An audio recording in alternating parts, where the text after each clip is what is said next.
Vamos a continuar con nuestro estudio de la doctrina de Cristo, o Cristología. Y yo creo que ya estamos llegando al final, si no este domingo, el siguiente tal vez. Y después seguimos con otro tema, ¿no? Hoy vamos a hablar sobre los estados de Cristo, estados de Cristo. Les dejo los nombres no porque sea indispensable utilizarlos, sino porque nos sirve para expresar ideas. Y si ustedes quieren profundizar, también pueden utilizar esos nombres para buscar sobre este tema, que es los estados de Cristo. Estos estados de Cristo se refieren a la forma en la que el Señor se ha aproximado a nosotros. A eso se refiere. Es la forma en la que el Señor se aproxima hacia nosotros.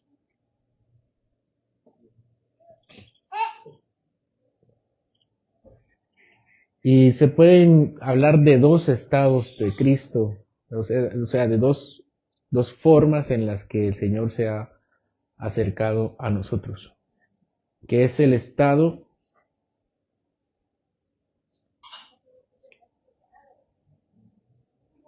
de humillación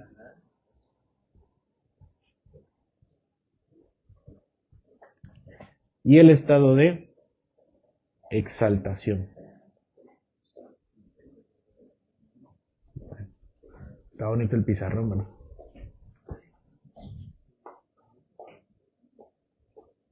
Estos son los dos estados de Cristo. Es como la persona del Hijo ejerce sus naturalezas en la economía de la salvación. Había un padre de la iglesia que decía que lo que Cristo no asumió, no lo redimió. Entonces que el Señor tenía que asumir algo para redimirnos, asumir lo que nosotros somos para redimirlo. Estos son los estados de Cristo como mediador. ¿A qué le suena la humillación?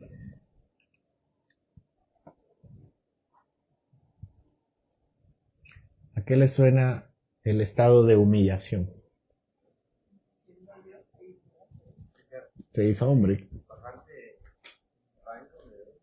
Bajar de rango, ¿verdad? Tenemos entonces la gloria del Señor y el texto que nos va a dirigir por excelencia va a ser Filipenses capítulo 2, versículos del 2 al 5. Bueno, hasta el final, mejor dicho. Filipenses 2, si quieren lo leemos. Filipenses capítulo 2.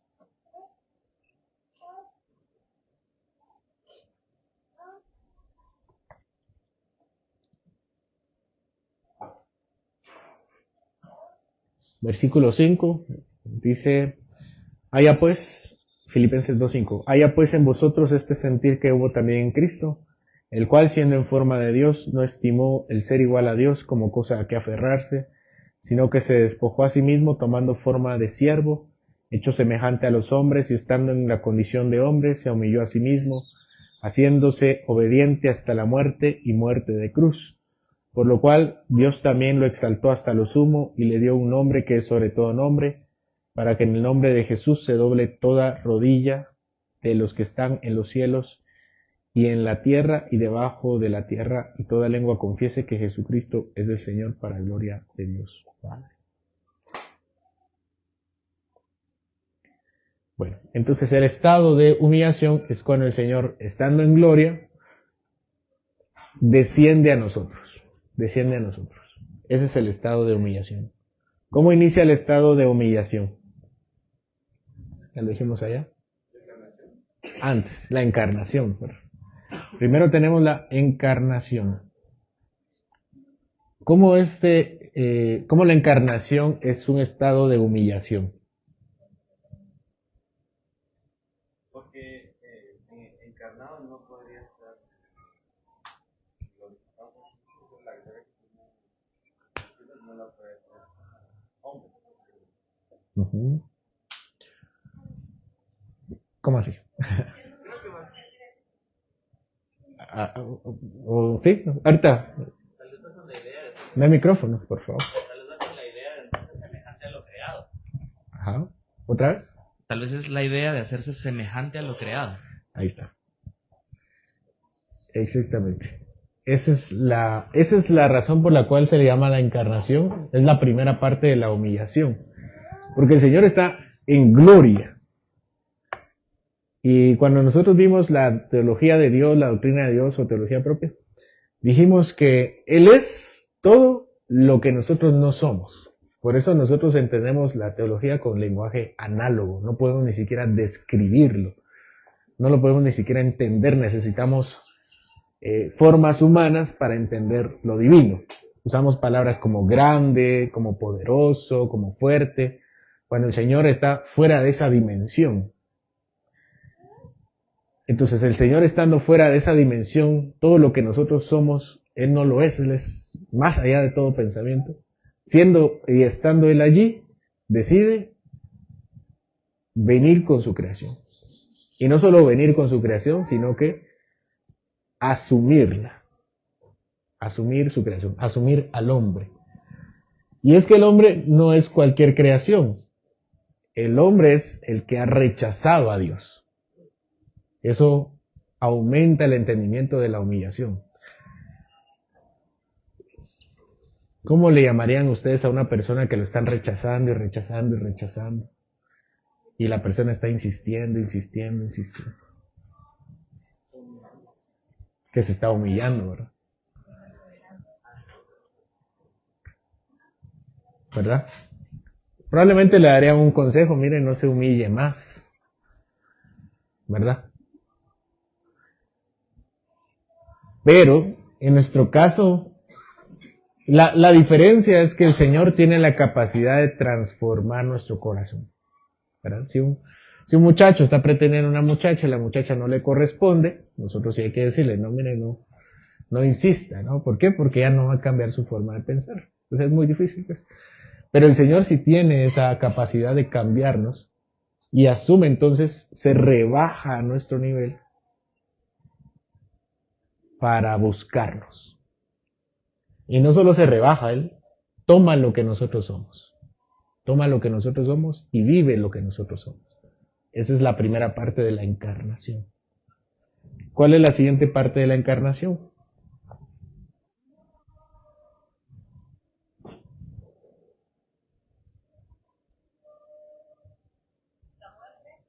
Antes.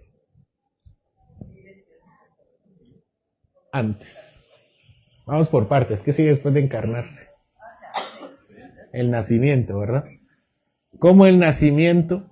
Bueno, ahora ya hemos dicho que de ahora en adelante todo lo que viva como hombre de por sí ya es humillante para él. Pero incluso todos sus momentos serán humillantes en sí mismos. ¿Cómo el nacimiento, aparte de ser algo de la creación, es humillante? El lugar donde nace, ¿verdad? La forma en que nace. ¿Cómo nace? ¿Cómo? Esa es una forma de verlo, pero en el contexto más grande, ¿cómo nace? ¿Cómo? Huyendo. O sea, nosotros debemos entenderlo no solo en el momento del parto, sino todo el contexto del nacimiento, ¿verdad? Que José tiene que ir en la deshonra, por eso es necesario estar en la serie de Mateo, en la deshonra que recibe María, que recibe José, que recibe el mismo Jesús, crece con esa deshonra. Incluso estando grande le señalan esa deshonra en la cual se supone que fue concebido, ¿se recuerdan? ¿Cómo le dicen las personas a Jesús acerca de su concepción? ¿Cómo? Que si de Belén podía salir algo. Bueno, hay señalamientos, incluso sugerencias que tal vez era un bastardo. ¿Verdad? ¿Por qué? Porque José se entera que María está embarazada y él decide dejarla. Y miren el sermón de Mateo, no lo voy a dar otra vez. Y él decide dejarla y el ángel le tiene que decir, no lo dejes. Y todo el mundo sabe que José, o sea, se enteran finalmente que José iba a dejar a María porque María ya estaba embarazada.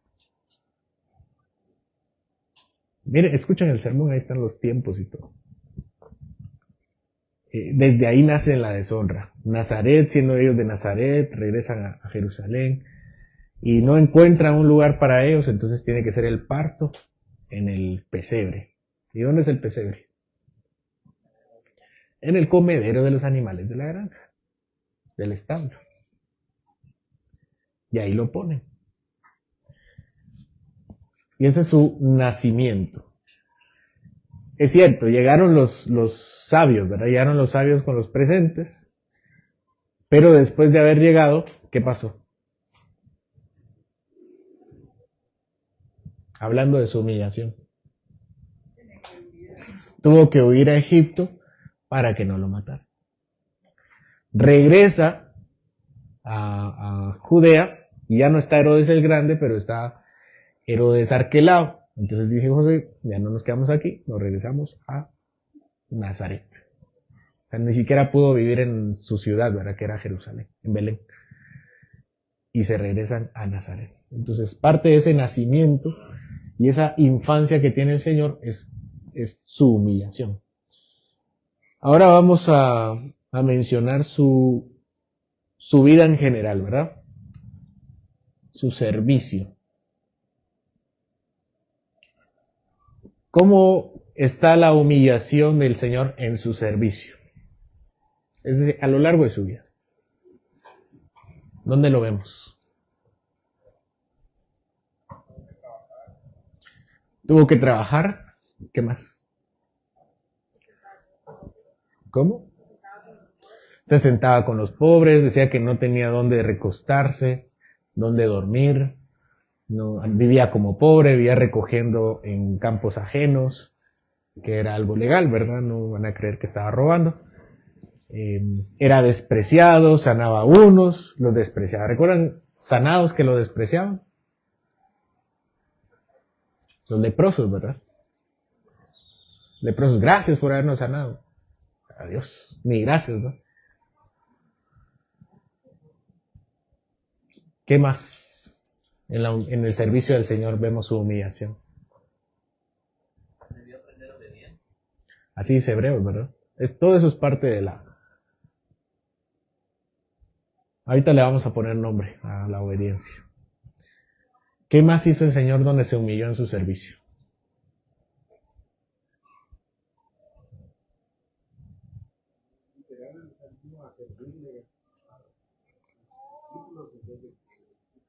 Le sirvieran a ellos. Les predicaba, les enseñaba y aún así recibía el desprecio. En una ocasión lo querían despeñar, ¿se recuerdan? Estaba en una montaña y lo querían tirar. El Señor dijo, mejor me voy. Y pasó en medio y se fue.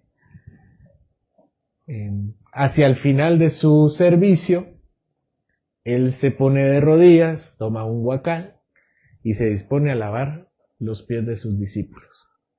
¿Verdad? Es parte de todo su servicio. Y empieza lo que nosotros conocemos como su pasión. ¿Por qué se le dice pasión?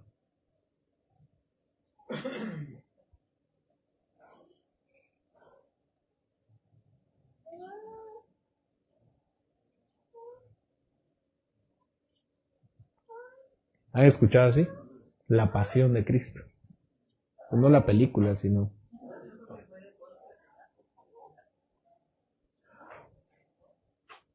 ¿Qué cosa de Pilato? Fue la pasión de Pilato.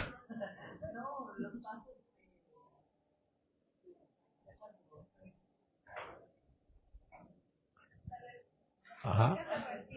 Pero ¿por qué se le llama pasión?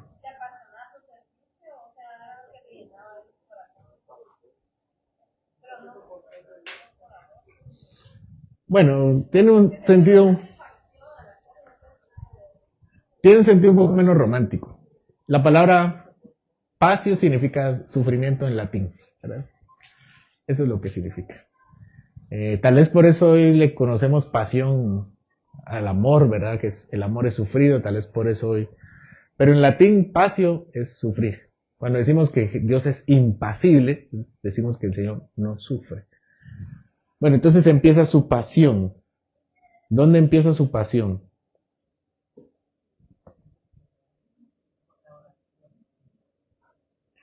Sí, hay una bueno, dependiendo de los teólogos, ¿verdad? Pero cuando empieza su entrega, podemos decir que empieza en la última cena, en la Pascua, cuando se despide de sus discípulos y anuncia que todos lo van a dejar. Él dice, estoy feliz. ¿Por qué está feliz el Señor? En este momento, en la Pascua. ¿Por qué está feliz? ¿Por qué?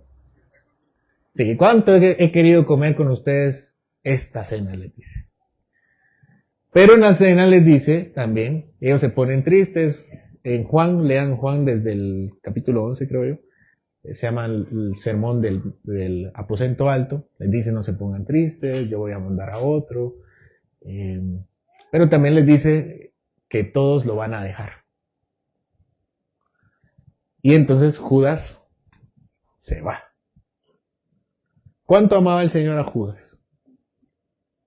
Mucho lo amaba.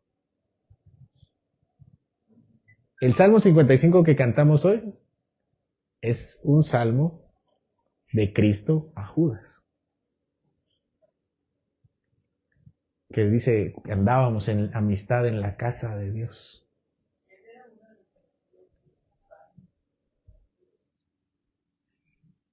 Sí, también, ¿verdad? Eso pasó. Entonces, Cristo amaba a Judas y Judas se fue. Y después regresó Judas. ¿Qué hizo Judas? ¿Cómo? Lo vendió. Fue con los fariseos, lo vendió y regresa. ¿Y cómo le dice el Señor? ¿Qué palabra usa el Señor? Amigo, les. 100 puntos en Evangelios. Amigo. Sí, son dos frases que le dice. Pero veamos cómo el Señor tiene amor y recibe desprecio. Él dice amigo, para que vean la relación que tenía el Señor con Judas. Y Judas se acerca y le da un beso. No pensemos que un beso era una forma usual de todo el mundo de saludarse en ese tiempo. Un beso como hoy es algo personal, ¿verdad? Más entre varones. Cuando un varón besa a otro varón, es una amistad más profunda todavía. Entonces Judas besa al Señor y el Señor no se sorprende. No se sorprende porque son amigos. Lo que le sorprende es, ¿y qué le dice? Con un beso entregas al Hijo del Hombre. Y se lo entrega. ¿Y qué pasa con los demás discípulos? En un primer momento Pedro intenta hacerse el valiente, pero después cuando vio la cosa seria, se fue, ¿verdad? Y Marcos, que estaba ahí cubierto con una sábana, está chismoseando. ¿Qué pasó con Marcos? Ahí está alguien. Bueno, decimos que es Marcos, ¿verdad? No dice que es Marcos, pero creemos que es Marcos. Le agarra la sábana y sale corriendo desnudo. Y se cumple el salmo, ¿no? Que dice que, pero no, el salmo creo que es Zacarías, que dice que, ¿cómo dice? Herirán al pastor y las ovejas serán dispersadas. Sí, Zacarías creo que es. Y se van, y lo dejan, y empieza su pasión. Tenemos entonces el arresto. Nos saltamos uno, perdón. Aquí es la oración. Oración.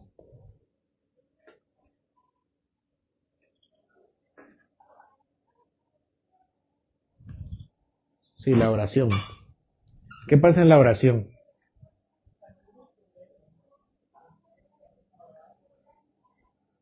El Señor empieza a orar y pedirle a Dios que si puede haber otra alternativa. Y dice que sufre, ¿verdad? Sufre y suda sangre. Y sus amigos no oran por él. Y ahora sí, ¿verdad? Viene el arresto. Todo lo que dijimos. Y después del arresto, el juicio. ¿Cuántos juicios tiene el Señor, dijimos? ¿Cuántos? 6 juicios. 6 juicios. 3 religiosos y 3 civiles. Parece matrimonio, ¿no? Pero fueron juicios. Con Anás, con Caifás, con Herodes y con Pilato. ¿En qué momento tuvo los juicios el Señor? De noche y toda la madrugada, ¿verdad? Que iba, venía, lo juzgaban, lo traían. Era ilegal porque los juicios tenían que hacerse en la mañana, pero lo querían condenar. Y trajeron testigos falsos que se contradecían y no tenían con qué juzgarlo, lo juzgaron por un cargo. ¿Cuál fue el cargo con el que lo juzgaron? Que por cierto era verdad. Sí, blasfemia, ¿verdad? Él dijo que era Dios, ¿verdad? Hijo de Dios.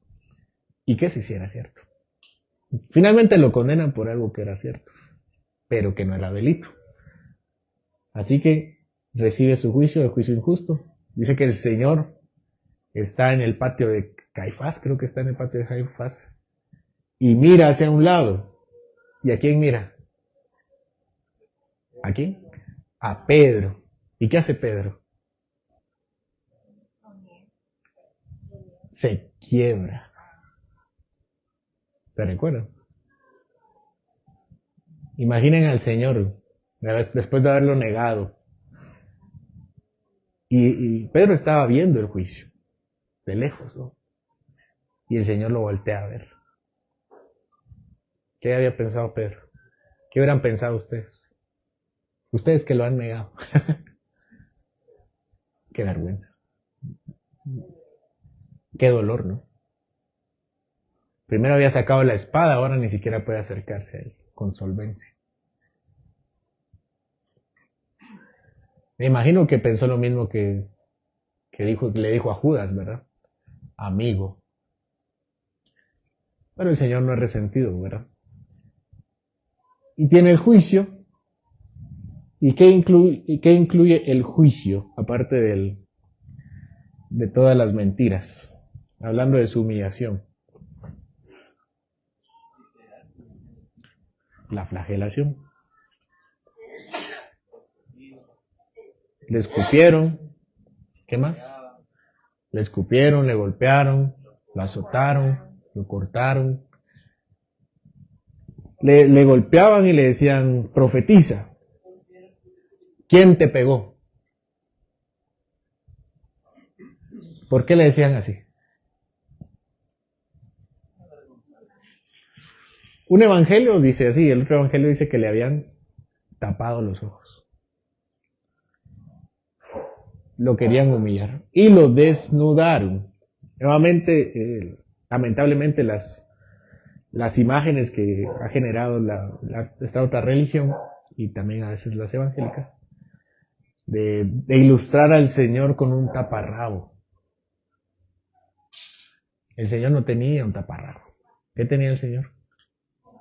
No tenía nada, estaba desnudo. ¿Sí? Estaba cortado, estaba con su pelo enmarañado, y estaban sus genitales al aire. Esa es o no humillación. Es humillación. Y le pegaron, y lo escupieron, y lo abofetearon, y lo desnudaron, y repartieron sus vestiduras, ¿verdad? Rompen sus vestiduras y se las reparten entre ellos. Como diciendo, él no vale nada. ¿Qué sigue después en la pasión? También tenemos la corona, ¿verdad? Bueno, aquí es una flagelación, la corona. ¿Cuál es el siguiente paso después de la flagelación?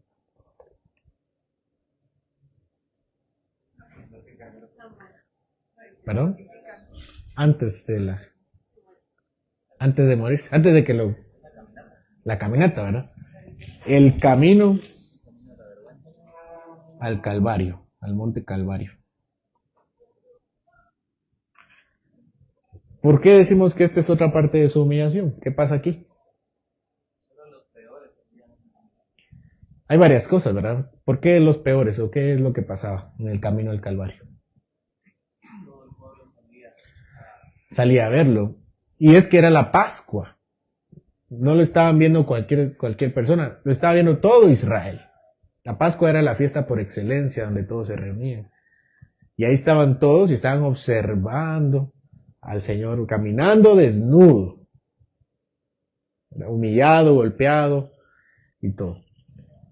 ¿Y qué más incluye el camino al Calvario? ¿Qué más de su humillación? Creo que una vez que salió por la puerta de atrás, Ah, la puerta que era el pescado,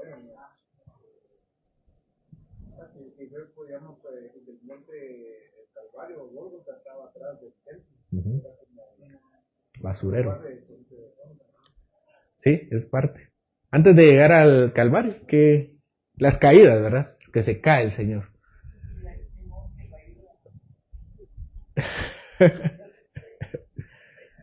Bueno, antes que se caiga, ¿por qué se cae? Por el peso del patíbulo. ¿Cómo se le llama? El travesaño, ¿verdad? El travesaño, ellos tenían que cargar el travesaño. Y estaba tan herido, estaba golpeado, estaba desvelado. Y entonces no pudo cargar el madero. Alguien lo tuvo que llevar por él. Y aún así lo iban golpeando en el camino. Y se cae, ¿verdad? Las caídas. Y finalmente llega al lugar donde lo van a crucificar, que es un lugar de deshonra, que es atrás del Monte Oreb. Monte Oreb se llama, ahora ya se me olvidó. El Monte Oreb está el templo, pero en la parte de atrás está el basurero del Monte Oreb,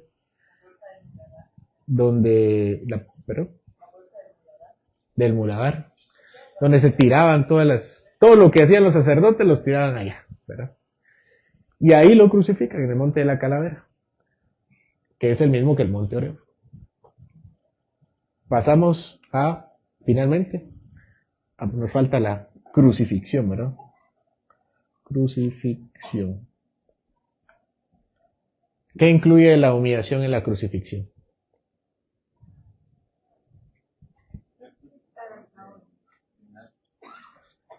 Está, como hemos dicho, ¿verdad? El tema físico, tema social, o tema personal, vamos a decir. El hecho de que lo hayan crucificado con dos personas que sí eran delincuentes. Tal vez aquí en el juicio nos faltó el otro delincuente. ¿Quién era el delincuente que estaba aquí en el juicio? Barrabás. Que el pueblo haya gritado, danos a Barrabás. Y maten a Jesús. Bueno, esa es parte de la humillación y la vuelve a sufrir en la crucifixión, a ser crucificado con dos delincuentes. ¿Qué más pasa en él? Se los colocan a los dos delincuentes que siguen la humillación. Antes, a ella lo levantaron. Antes. Le ponen los clavos, ¿verdad? Unos clavos. ¿Dónde lo clavan? Sí, no lo pueden clavar en las palmas como tal. Vamos a pedirle a alguien que venga vestido de médico que nos ayude. Que pase al frente de castigo. Pero no lo pueden poner aquí porque el hueso, porque la mano no puede sostener el clavo, el cuerpo no puede sostener el clavo, porque se va. Entonces, ¿dónde lo crucificaban? Era aquí en la muñeca. Pues yo no soy romano como para saber exactamente, ni mucho menos médico, pero la muñeca es lo que lo puede sostener. ¿Y en los pies? Cruzado en los tobillos. Pasaba lo mismo, ¿no? Entonces, eso hacía que lo bueno de estar en la mano es que si se desgarraban, entonces ya no te podían colgar, te tenían que amarrar. Pero no, a él lo clavaron acá y no lo amarraron. O sea, todo su peso estaba sostenido por el clavo. También el dolor de los pies, cuando al estar crucificado, provoca aflicción porque necesita cierta postura para poder respirar, necesita levantarse. Pero por el dolor de los pies, tiene que descansar. Entonces se empieza a ahogar. El diafragma no tiene dónde. Nuevamente mejor pasen al frente.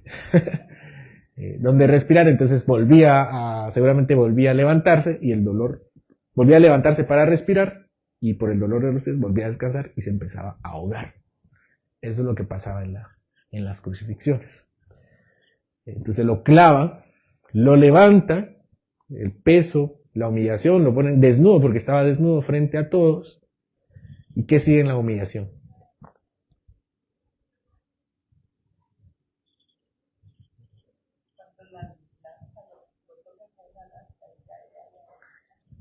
Sí, pasa algo antes. Y la lanza creo que ya es la estocada final. Esa es una de las cosas, ¿verdad? Tiene sed y le dan de tomar. ¿Qué le dan de tomar? Vinagre. ¿Qué más pasa mientras está colgado? Echan suerte sobre sus vestiduras, ¿verdad? Se las reparten. ¿Qué más pasa?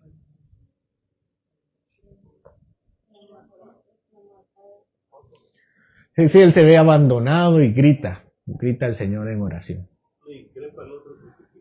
Esa es otra cosa, ¿verdad? Un evangelio nos dice que los dos empezaron a insultar a Jesús. Y el otro evangelio nos dice la conversación que sabemos, ¿verdad? Que uno lo insulta y el otro le dice, tú no le hables así porque nosotros dos hicimos algo malo, pero él no hizo nada malo. Entonces le dice finalmente, ahí te acuerdas de mí cuando estés en tu reino.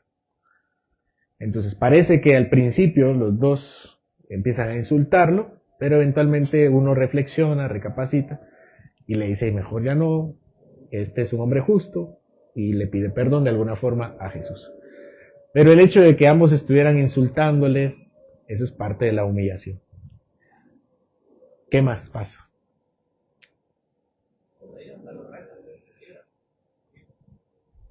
¿Perdón? ¿Sí? Bájate. ¿Qué más falta en la humillación, en la crucifixión? Colgado. La corona, ¿verdad? Sí. Esa es otra forma de verlo. La crucifixión en la ley era una forma no solo de deshonroso ante los romanos, sino una señal de maldición de Dios, de acuerdo al libro de Deuteronomio. También, ¿verdad? El Señor no les tomes en cuenta sus pecados, ¿verdad? No saben lo que hacen. ¿Qué más? Finalmente vence y muere. Y es ahí donde le clavan la lanza y sale agua y sangre. Parte de su pasión. Viene su muerte.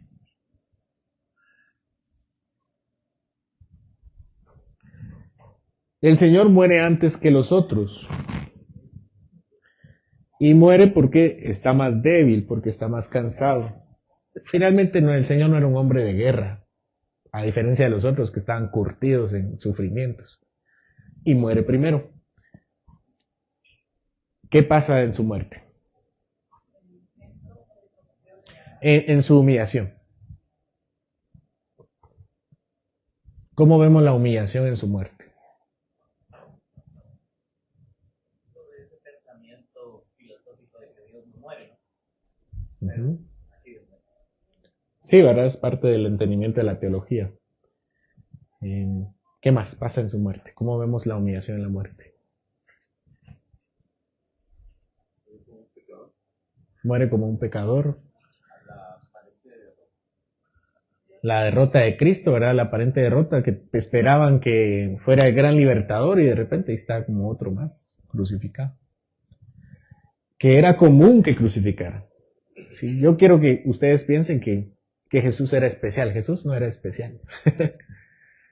De vez en cuando se levantaban personas que se hacían llamar Cristos y que se ponían con los celotes a luchar contra el Imperio Romano. Entonces venían ellos y los agarraban y los crucificaban. Barrabás era un Cristo, era un insurgente, era un guerrero. Y cuando los crucificaban y terminaban, entonces se acababa el movimiento. Por eso Gamaliel dice así, ¿verdad? Si esto se va a acabar, si es de Dios, se va. Si no es de Dios, se va a acabar como se ha acabado lo demás. ¿Qué más vemos en la muerte? En la muerte del Señor. Muerto. ¿Cómo vemos la humillación? Desciende al infierno. Esta es una declaración importante. También la parte donde Dios lo abandona. En el sufrimiento, ¿verdad? Bueno, esto no lo dice la Biblia, esto lo dice el credo. La Biblia no dice que Jesús desciende al infierno, sino lo dice el credo de los apóstoles. Esto es algo así como el efecto Mandela, ¿verdad? ¿Dónde está en la Biblia? No está en la Biblia. Hay varias formas de entenderlo. La postura católica romana dice que Jesús desciende al infierno a sufrir el infierno. La postura luterana dice que Jesús desciende al infierno, pero a predicar al infierno. La victoria y a los espíritus encarcelados. Eso sí lo dice Pedro. Y nuestra postura dice que Él no desciende literalmente al infierno, sino que su muerte es el infierno. Su sufrimiento y su muerte es el infierno. ¿Por qué no decimos que Jesús desciende literalmente al infierno? Aparte de porque la Biblia no lo dice. ¿Por qué? Es parte. ¿Alguna otra sugerencia? Hay un texto que dice. ¿Cuál es ese texto?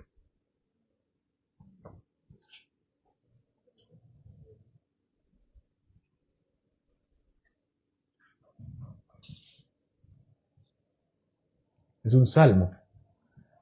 Dice que su santo no verá corrupción.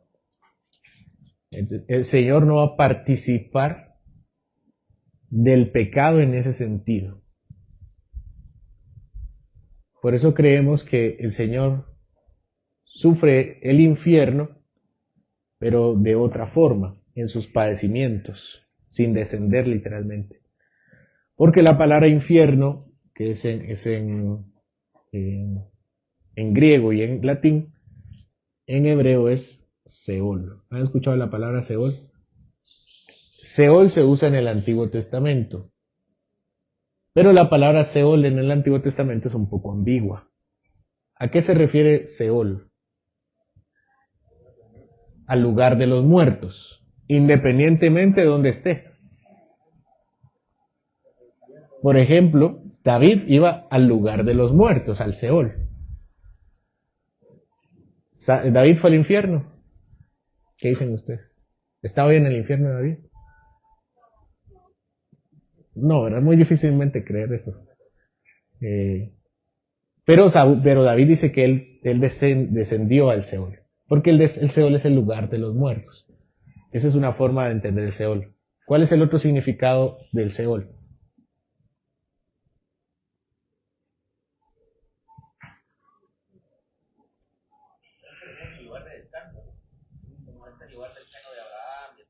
Sí, el lugar de los muertos, justamente. ¿Verdad? Independientemente si es el infierno o es el cielo.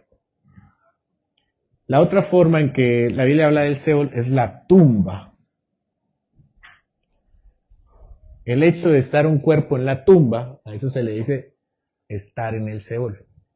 Entonces nosotros creemos que descender a los infiernos es estar en la tumba. El Señor estuvo verdaderamente muerto en la tumba, pero no descendió a los infiernos.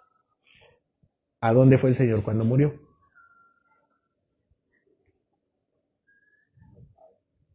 Al cielo. ¿Por qué creemos que fue al cielo?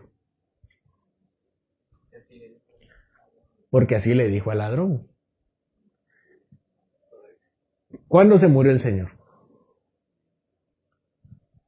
Ese día. No era así lunes o 24. Ese mismo día se murió. Bueno, las palabras están cargadas de tristeza y de felicidad, porque lo que le está diciendo al ladrón es: de esta no salimos. ¿Verdad? Eso le estaba diciendo. Hoy estarás conmigo en mi reino. Bueno, pudo haberlo visto desde el lado bueno, que era, bueno, me voy a ir al cielo. O pudo haber visto del lado malo, que era, nos vamos a morir los dos. Bueno, espero que lo haya pensado bien, me imagino que lo pensó bien. Entonces el Señor no le está diciendo, los dos nos vamos al infierno. ¿Creen que eso habría sido una palabra de aliento para el ladrón? ¿Qué le estaba tratando de decir el Señor cuando le dijo, hoy estarás conmigo en el reino? ¿Qué estaba tratando de decirle? Sí, me vas a acompañar al infierno, vamos los dos. ¿Qué le estaba diciendo? ¿Qué esperanza? En el paraíso, en el cielo. Entonces, aparte de saber que descender al infierno no está en la Biblia, decimos que el Señor verdaderamente prueba el Seol porque vivió en el lugar de los muertos y estuvo verdaderamente muerto en la tumba. Al ver el cuerpo de Cristo, no estaba durmiendo, no estaba malherido, estaba ¿qué? Muerto. Su alma y su cuerpo no estaban juntos. El alma de Cristo, el alma humana de Cristo había ido al paraíso. A eso nos referimos cuando decimos que Él fue al Seol o Él fue al infierno. No al lugar de castigo, sino al lugar de los muertos en general, pero en el paraíso. ¿Sí? Y todo eso es parte de su humillación, porque el Señor no muere, Dios no muere, Dios está alejado de ese tipo de castigo y humillación para el hombre. Entonces, al ver al Señor asumir ese castigo, se está identificando con nosotros en nuestra condena y nuestros pecados, y eso ya es humillante. Es parte de la humillación que vemos en su muerte. ¿Qué más vemos de humillación en el Señor en la muerte? ¿Qué más hay aquí de humillante?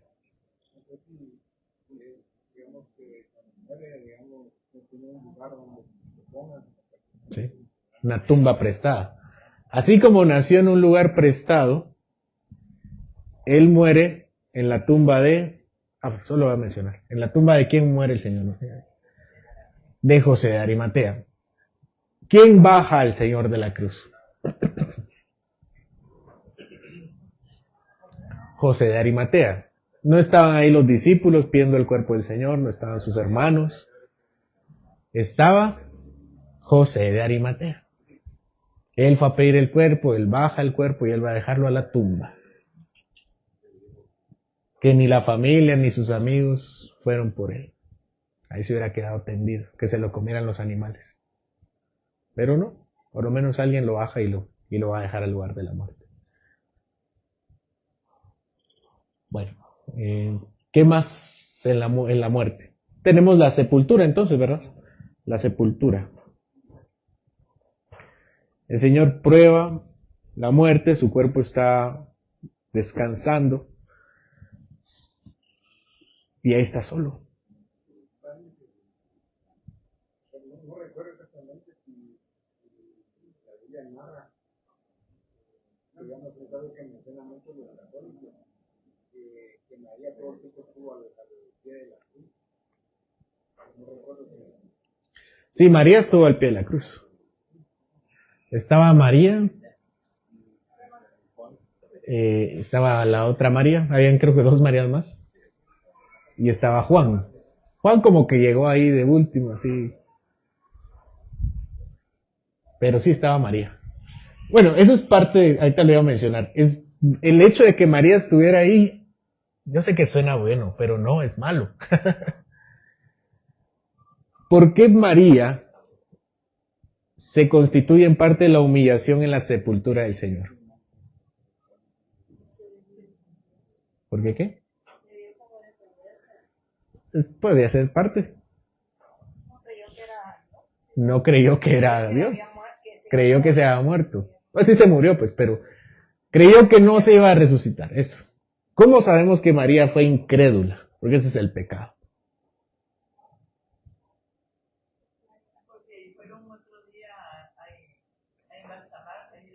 Ellas querían llevar cosas para embalsamarlo, pero no se pudo porque era día de reposo. Entonces tuvieron que esperar al siguiente día. Llegó María. Entonces, suena bonito, ¿no? Que las mujeres fueron las primeras en verlo resucitado y que por eso, bla, bla, bla. Y hay una apología feminista, porque fueron las primeras en verlo. Pero de alguna forma fueron las primeras incrédulas, porque no fueron a verlo resucitado. ¿A qué fueron? A verlo muerto, a preservar su cuerpo que se iba a quedar muerto. Ellos no dijeron, hoy es domingo, hay que ir porque hoy viene el Señor. Y estaban preocupados por la piedra. ¿Quién irá a mover la piedra? Entonces, lejos de ser un ejemplo de virtud y piedad, son un ejemplo de incredulidad. ¿Eso significa que los varones eran mejor? Todos estaban mal, ¿verdad? No había ninguno mejor que el otro. Es parte de la humillación del Señor que lo hayan llegado a ungir. Porque demuestra que ni su mamá le seguía creyendo. Algo le habría de creer, ¿verdad? De vergüenza, ¿sabes? Así dijo Pablo. Pablo dijo que si la resurrección no es cierto, somos los más dignos ¿de qué? De conmiseración, ¿verdad? Es la palabra. Bueno, esta es la humillación. Vamos a quedar aquí. Y me falta algo. A esto nosotros le llamamos... bueno, aquí hay dos conceptos. Está, ahorita que lo mencionaba Carlos, creo. Está la obediencia pasiva. O sea, no lo ponemos. Obediencia pasiva y activa. La obediencia activa, voy a empezar con la activa, es todo lo que el Señor hizo, realizó, para cumplir lo que el Padre le mandó. Y la obediencia pasiva es todo lo que el Señor recibió para cumplir lo que el Padre le mandó. ¿Me voy a entender?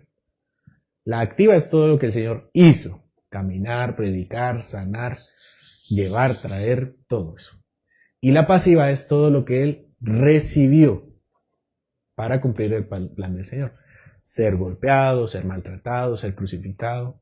¿Sí? ¿Se dan cuenta cómo uso los verbos también? Verbos activos y verbos pasivos. Esa es la obediencia pasiva y la obediencia activa. Y con esto también nos redimió.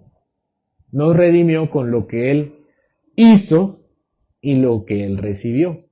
Muchas veces pensamos en la salvación del Señor solamente porque Él murió por nosotros. Él murió, Él recibió todo lo malo. Pero no. Si el Señor solo hubiera muerto por nosotros, entonces nuestras cuentas con Dios estarían en cero. Como Adán.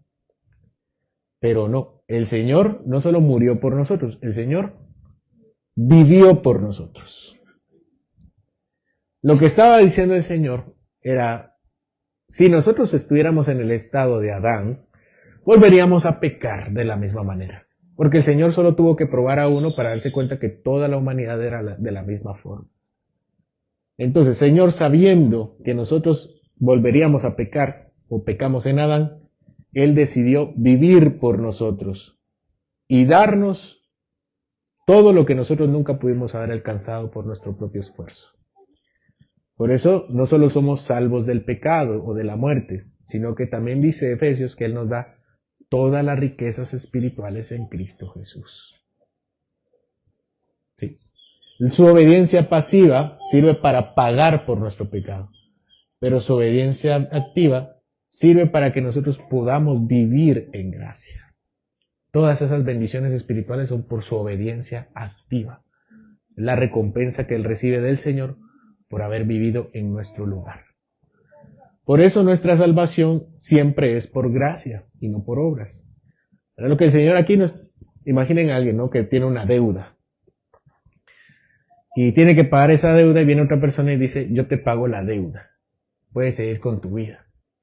¿Qué va a decir? Yo no solo no tenía para pagar la deuda, no tengo para vivir en adelante.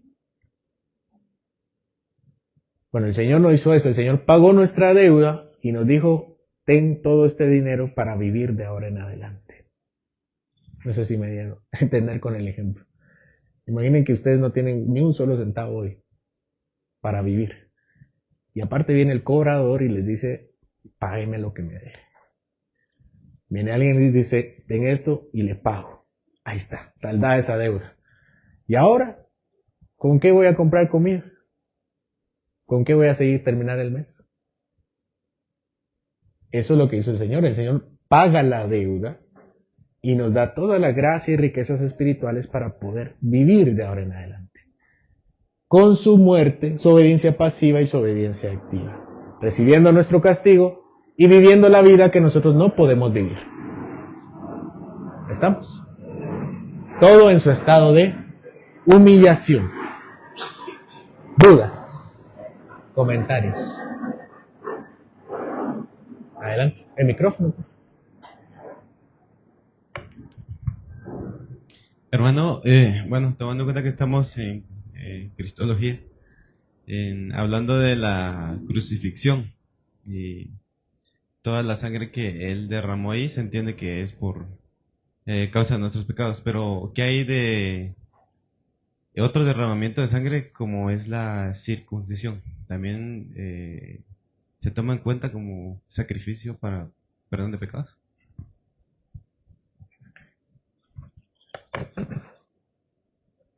Bueno, la circuncisión no es muerte, digamos. La paga del pecado es muerte. Y la circuncisión no es muerte. Entonces la circuncisión no tiene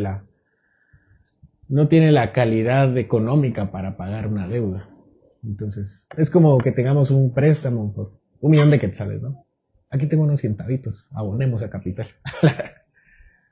¿Qué abonada a capital ni qué nada mejor? Eso es algo así, ¿verdad? Por eso era también los sacrificios de los animales, no pagaban la deuda.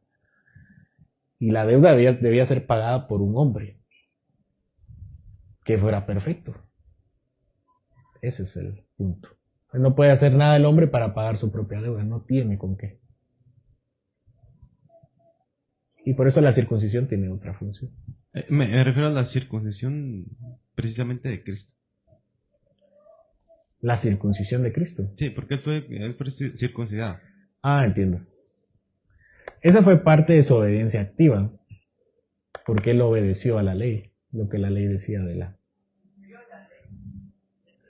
Ajá. Sí.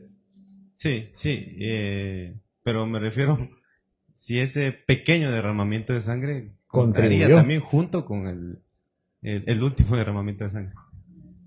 Ah, pues sí, eso es parte de todo el cumplimiento, todo esto suma para nuestra salvación, ¿verdad? Entonces, ser parte del pueblo de Dios y el hecho de que sus padres hayan cumplido esa parte de la ley, también para nosotros, en nuestra salvación. Porque tenía que ser impecable en toda parte de la ley, ¿verdad?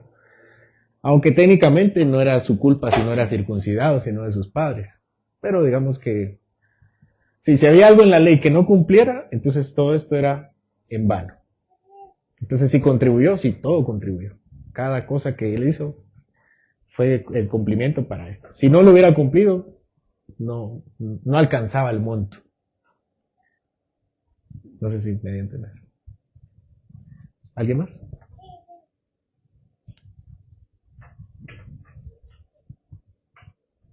¿No?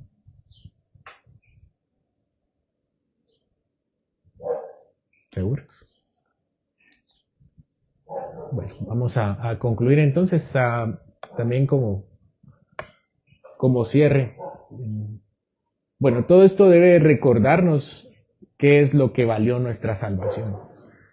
Nosotros nos movemos y caminamos y andamos por la vida muy, muy relajados. Y gracias a Dios nuestro país, con toda la violencia y todas las dificultades que tiene, vivimos momentos muy gratos, ¿o no? Tomarse un cafecito, desayunar, trabajar tiene satisfacción también. Pero todo eso todo eso tuvo un precio. Cuando nosotros salimos a la calle y tenemos la oportunidad de estar por el asfalto, creemos que el asfalto es gratis porque lo debe dar el Estado. Pero eso no es gratis. ¿Quién pagó ese asfalto? El Estado de Guatemala, ¿no? Toda la población de Guatemala. No fue gratis. Bueno, el hecho de que nosotros vivamos y respiremos y nos podamos reunir y cantar y recibir las bendiciones tuvo un precio. Estamos tan acostumbrados a vivir con nuestros beneficios que se nos olvida que son regalos del Señor, que alguien los pagó. ¿Cuánto pagamos de impuestos cada uno? Quien paga más de impuestos es más consciente de lo que cuestan las cosas. De la misma manera, como nosotros pagamos poco o nada, no somos conscientes muchas veces de todo el precio que pagó el Señor. Nosotros no decimos que la salvación es gratis. Nosotros decimos que la salvación es... ¿Qué cosa? Es impagable. Y por eso es un regalo. Que es diferente, ¿verdad? Gratis para nosotros, pero alguien lo tuvo que pagar. Entonces, por ser impagable, la salvación solo podía ser recibida como un regalo. Imaginen que yo les quiero comprar una casa en Mónaco. Se me ocurre un lugar así muy caro, ¿no? En Mónaco. Ustedes van a decir, solo que sea gratis, porque yo no la puedo comprar. Gratis para ustedes que la reciben, pero ¿quién tiene que desembolsar el dinero? Bueno, la salvación es exactamente lo mismo. Nosotros la recibimos muy fácil, pero es que nadie la podía pagar, solo el Señor. Y le costó todo esto, por amor a nosotros. Finalmente lo que lo movió. No sé quién decía que ojalá no sea alguien malo, que lo que sostuvo el Señor en la cruz no fueron los clavos, sino su amor. ¿Vale? Eso es lo que llevó el Señor a hacer toda esta obra por nosotros. Así que, oremos. Gracias, Señor, porque nos amaste y entregaste a tu Hijo por nosotros para que hiciera todo aquello que nosotros no podemos hacer y pagar por todo aquello que nosotros no podíamos pagar. Porque lo entregaste y fue suficiente para nosotros. Ayúdanos, Señor, a pensar en esta verdad y maravillarnos y ser tocados en nuestro corazón, conmovidos. Que esa gracia tan grande que nos has regalado no fue gratuita, sino un regalo para nosotros. Que la sangre de Cristo valga más que cualquier otra cosa para nosotros en esta tierra. Que no caminemos por el mundo como si todo fuera gratuito, como si todo fuera dando por sentado que todo está, sino sabiendo que eres tú quien nos ha regalado todo con el inmenso valor de tu sacrificio. Ayúdanos, Señor, a cambiar nuestra mente, nuestro corazón, que no vivamos para el hoy ni para la hora, que no nos maravillemos por las cosas terrenales, sino que anhelemos los regalos celestiales, aquellos con los cuales nos has hecho parte de tu pueblo, de tu reino, que nos esperan también en los cielos, que hoy apenas podemos ver, pero que nos esperan en la eternidad. En el nombre de Cristo Jesús nos despedimos. Amén.